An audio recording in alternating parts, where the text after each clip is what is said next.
포스코 홀딩스는 2030년까지 리튬 생산량이랑 이를 바탕으로 해서 소재 매출 62조 원을 기록하겠다는 목표를 그대로 유지를 하더라고요. 이게 포스코 홀딩스의 자신감이라고 봅니다.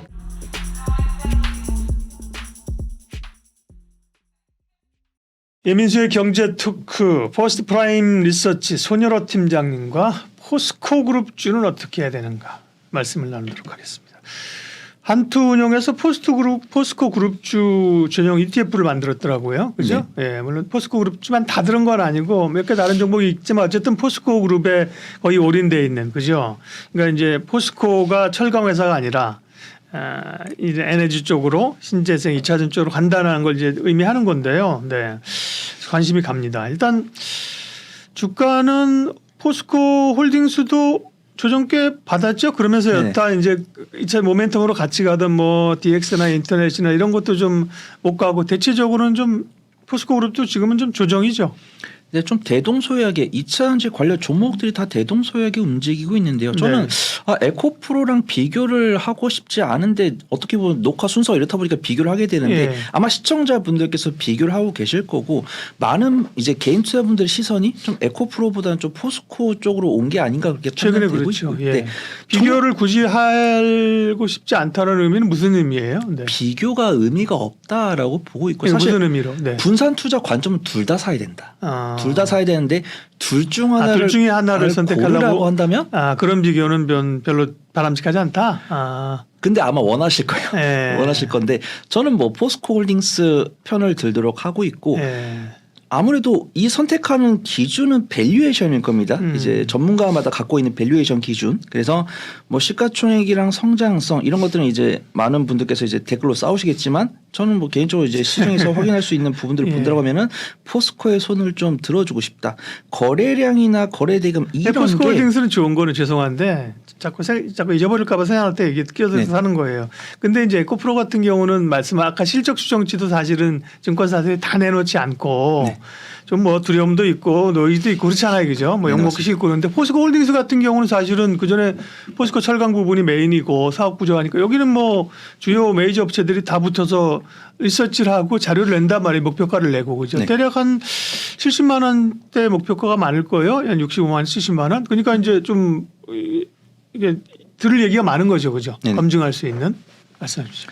저는 약간 퀀트 데이터를 좀 말씀을 드리는 거죠. 거래량이나 이런 것들은 포스코 홀딩스가 근소하게 뭐 굳이 퍼센트로 말씀하시려고 하면 이제 거래 대금을 보니까 한 5에서 10% 많이 나오고 있어요. 근데 이제 에코프로에 비해서 그래서 수급 동향을 보면은 개인 투자분들의 매수세가 여전하지만 포스코 그룹주에 대해서는 꾸준하게 말씀드린 것처럼 저는 보통 개인 투자자가 집중하는 거는 별로 안 좋아하거든요. 근데 그런 포스코에 집중하고 있는 개인 투자분들께서는 담당 PB를 보유한 억대 이상의 자산가이기 때문에 그렇게 시세 변동에 악영향으로 작용하지 않을 것이다라고 판단되고 있고요. 제가 포스코 홀딩스도 공매도를 비교를 해왔습니다. 에코프로 같은 경우는 공매도가 약 3에서 5% 많이 나온 날은 9% 정도 나오더라고요. 그다음에 에코프로 BM은 15에서 30% 조금 많이 나오죠. 그다음에 포스코 홀딩스 같은 경우는 8에서 25%, 포스코 퓨처엠 공매도는 10에서 27%처럼 균일하게 확실히 지주사랑 대기업들은 공매도가 좀 덜 나오고 일간 변동성이 작다. 그지만 실제 현업을 영위하고 있는 기업들은 일간 변동성이 크고 공매도도 많이 나오고 지주사는 2차 지지권을 지지해 주는 모습 보여주고 있지만 현업을 영위하고 있는 기업들은 2차 지지권을 이탈해서 3차 지지권까지 이제 지지 확인을 하고 있다. 이런 말씀 드리겠지만 사실 의미가 없는 얘기다. 2차 전지에 대해서 그냥 뭐 스윙 관점으로 뭐 3개월, 6개월 잡고 접근하신 분이라고 한다면 제가 말씀드리는 부분을 이제 매매에 투자 대응 전략이 녹여야겠지만 뭐 1년, 3년, 5년 갖고 계실 분들은 그렇구나. 어디 한번 팔아봐라. 뭐 개인 투자분들 팔아봐라. 난 더 사겠다. 이런 마인드 갖고 계신 분들은 우려하실 필요 없다라고 판단되고 있고요. 수급이 에코프로랑 그룹장 다릅니다. 포스코는 확실하게 개인 투자분들 위주로 접근을 하고 계시고요. 개인 투자자가 포스코 홀딩스 같은 경우는 76조 원을 순매수를 했고 외국인과 기관은 양매도를 했고요. 포스코 퓨처엠은 개인 투자분들이 18조, 그다음에 외인과 기관이 11조, 7조 순 매도를 진행했습니다. 그래서 에코프로 같은 경우는 개인 투자분들의 매도세가 나오고 있는데 기관이 받고 있고 네. 포스코 그룹주는 여전히 개인 투자분들이 접근을 하고 있는데 에코프로에서 나온 자금이 포스코로 들어가는 그렇죠. 건지 아니면은 담당 PB를 보유하고 있는 억대 자산가 분들께서 지속적으로 순 매수를 하고 있는 건지는 지켜봐야겠지만 뭐 포스코홀딩스나 포스코 네. 퓨처 주가 추이가 막 급락하고 그러지 않으니까 너무 염려하실 필요는 없으실 것 같다. 어쨌든 개인 투자자들이 에코프로에만 올인했었다면 지금은 이제 에코프로 가지고 계신 분도 가지고 계시고 있겠지만 상당 부분이 또 포스코 홀딩스를 지금 샀기 때문에 그래서 포스코 홀딩스 잘 돼야 됩니다. 그렇죠? 무너지면 안 됩니다. 예, 개인 투자자들이 수익 좀 내야죠, 그죠? 실적 부분은 어떻습니까? 이제 에코프로 그룹은 이제 지난번에 잠정 실적인 거죠. 실적 발표한 포스코 그룹주는 아직 실적 발표 안 했죠. 아직 실적 네. 발표를 안 했고요. 이제 전망치가 다양하게 나오고 네. 있습니다. 전 평균치를 보면은 9월달에 나왔던 뭐 확실히 에코프로만큼이나 변동성은 크진 않지만 변동성은 있더라고요. 예. 포스코홀딩스에 대해서는 9월에는 영업이익이 9% 감소할 것으로 전망이 되고 있지만 리튬 생산에 따른 실적 반영은 4분기나 내년 상분기부터 좀 진행이 될 것이다. 그런 리포트가 많이 나오고 있고요. 일단은 3분기 매출액은 전년 동기 대비해서 6% 감소한 19조 9,540억 원.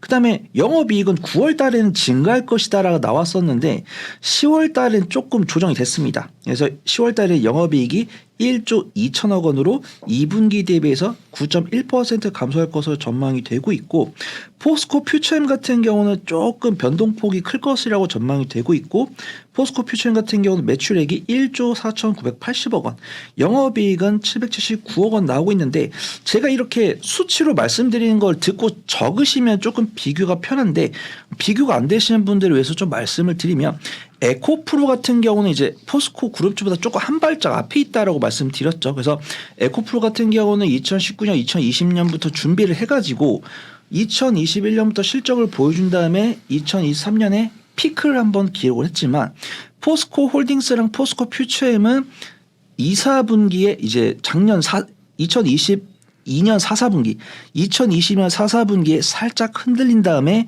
1분기부터 지금 3분기까지 매출액은 점진적으로 증가를 하고 있고 영업이익은 2분기에 증가했다가 3분기에 주춤하는 모습을 보여주고 있는데 그 주춤하는 폭이 에코프로 그룹주보다는 덜하다. 그래서 그런 부분들이 좀 긍정적으로 보고 있고 에코프로와 마찬가지로 이제 포스코 퓨처엠이랑 포스코 그룹주, 포스코 퓨처엠도 이제 리튬 가격의 반등에 따라서 그런 것들이 좀 실적이 개선될 것이다라고 전망이 되고 있는데 제가 이렇게 포스코 편을 들면 좀 댓글로 욕이 달리지 않을까 그렇게 왜요? 좀 우려가 되고 있는데 포스코 편들 뭐 에코프로 나쁘다는 게 아니라 포스코 좋다고 그렇죠. 하는데 상대적으로 좋다. 뭐라고 하실 거 있나? 네. 그래서 좀 약간 비교를 해드리면 에코프로는 실적이 강하게 상승했다가 조금 크게 밀렸는데 이쪽으로 가야 되죠. 근데 포스코 그룹주는 먼저 출렁한 다음에 우상향을 하고 있다. 그래서 상대적으로 저는 어떤 컨센서스 간의 오차가 적은 것도 있고 어쩌 좀 내실이 제가 눈으로 본 거는 포스코 그룹주가 탄탄해 보인다. 그래서 말씀을 드려보도록 하겠습니다. 네. 에코프로가 절대 부실하다는 얘기 아닙니다. 네네 그러니까요. 포스코 홀딩스는 1분기, 2분기 다 영업이익이 컨센보다 좋게 나왔네요, 그죠? 1분기에도 20% 가니까 서프라이즈였고요. 2분기에도 제가 HTS에서 YSFM 보는 거예요. 2분기도 한 7% 정도 서프라이즈가 나왔거든요. 네. 3분기도 그러니까 이게 지금 2차 전지주들도 지금 사실 뭐 판매가 엄청나게 줄고 뭐 이런 것보다도 리튬 가격 빠지는 것 때문에 가격 때문에 실적이 지금 이렇게 줄어든 거잖아요. 네. 근데 포스코 홀딩스는 아직은 철강 부분이 많거든요. 그죠? 네네. 철강이 많으니까 그다음에 리튬도 소재도 상당 부분 내재화하려고 하고 있기 때문에 그 다른 양극재나 이런 데 업체보다도 이익 훼손이 적겠죠. 네.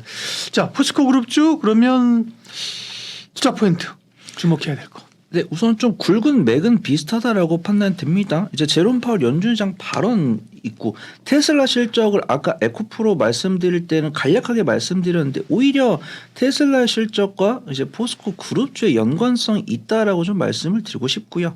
일단은 테슬라의 실적 발표 좀 유심히 지켜보셔야 될 것 같고, 그 다음에 포스코홀딩스가 2차 전지에 대한 소재 사업을 이제 이게 왜 테슬라랑 관련이 있냐라고 하면은 이게 LG 에너지 솔루션이 테슬라랑 연관성이 있고, 테슬라가 우리나라 완성셀 기업들에게 소홀히 하는 게 아쉽지만 그래도 테슬라의 실적이 우리가 2차 전지 관련 종목들을 볼 때 중요하다라고 판단되고 있고요.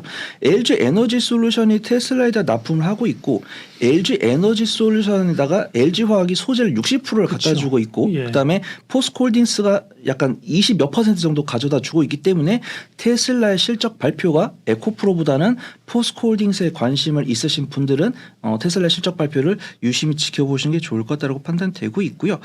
포스코홀딩스가 2차 전지 소재 사업에 대해서 중장기적인 성장에 초점을 맞추겠다고 하는데 저는 이견 없습니다. 근데 저도 역시 전문가 이전에 투자자이기 때문에 전망치를 안 바꾸더라고요. 그래서 이 부분은 이제 2차 전지에 대해서 받아들이는 부분이 조금 체크를 해봐야 된다. 그래서 예전에 올해 초에 2차 전지가 너무 강세일 때 나왔던 목표치를 안 깎더라고요. 그래서 맞아요. 네, 포스코홀딩스 제가 계속 이제 같은 소재를 3주 단위로 말씀드리면서 뉴스의 플로우를 소개를 해드리고 있잖아요. 그래서 이번에도 포스코홀딩스가 목표치를 내놨길래 봤어요. 근데 뭐 현대차도 전기차 판매량을 리셋하고 다시 삼겠다라고 하고 있는데, 포스코홀딩스는 2030년까지 리튬 생산량이랑 이제 이를 바탕으로 해서 소재 매출 매출 62조 원을 기록하겠다는 목표를 그대로 유지를 하더라고요. 그래서 뭐 리튬 가격이 좀 깎였으니까 우리가 좀 뭐 생산량이랑